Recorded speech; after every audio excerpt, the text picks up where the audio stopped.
Corruption is the word of the day in London at this hour. Secretary of State John Kerry at the International Anti-Corruption Summit hosted by UK Prime Minister David Cameron. Kerry blew out with this one. He called corruption as much of an enemy as terrorism is. Joining me now, former NATO Supreme Allied Commander and retired U.S. Navy four-star Admiral James Stavridis. Is Kerry onto something here? Is corruption really as bad as terrorism? It depends what country we're talking about. Here in the United States, Liz, where corruption is at a relatively low level, terrorism is a bigger threat for us. But if you go to a country like Nigeria or Pakistan, corruption and terrorism sit side by side. Or go to China and India, corruption is the biggest challenge they face. Okay, but we're talking about people sit there and hear him say that corruption is as bad as terrorism. They think corruption and forcing businesses to pay a bribe is as bad as ISIS. Maybe not, except when you look at the tail effect of what happens with corruption. People can't get basic services. Suddenly there's a vacuum which is quite easily filled by terrorists who promise something different. Liz, that's exactly right. And if you think about it this way, the long game, long-term, corruption is what will bring down a society.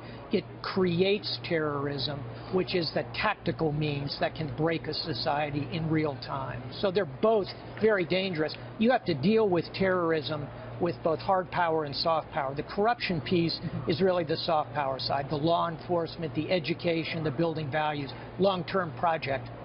Panama Papers came out revealing all kinds of big world leaders who are funneling and hiding funds possibly. You have the New York State financial regulators investigating shell companies that somehow may be tied to Goldman Sachs. Would it surprise you if some of this eventually leads to big U.S. banks and financials?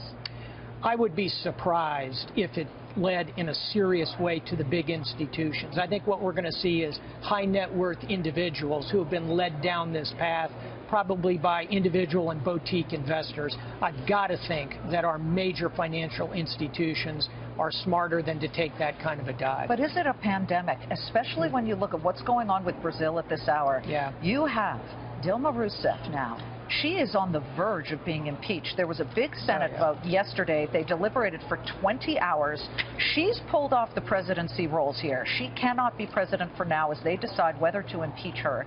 Is what she did basically relatable to corruption? It absolutely is. What she is doing, allegedly, and we need to wait for the investigation, see what happens, but allegedly she has misused financial data to reportray a narrative that was very favorable politically, which brought real viability to her political purposes. That's corruption.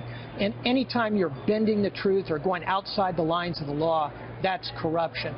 It's important to note in Brazil, Liz, there's corruption from the street level, petty corruption, to mid-level bureaucracies, and frankly, from what we can see at the very top. Would you go to the Olympics in Brazil?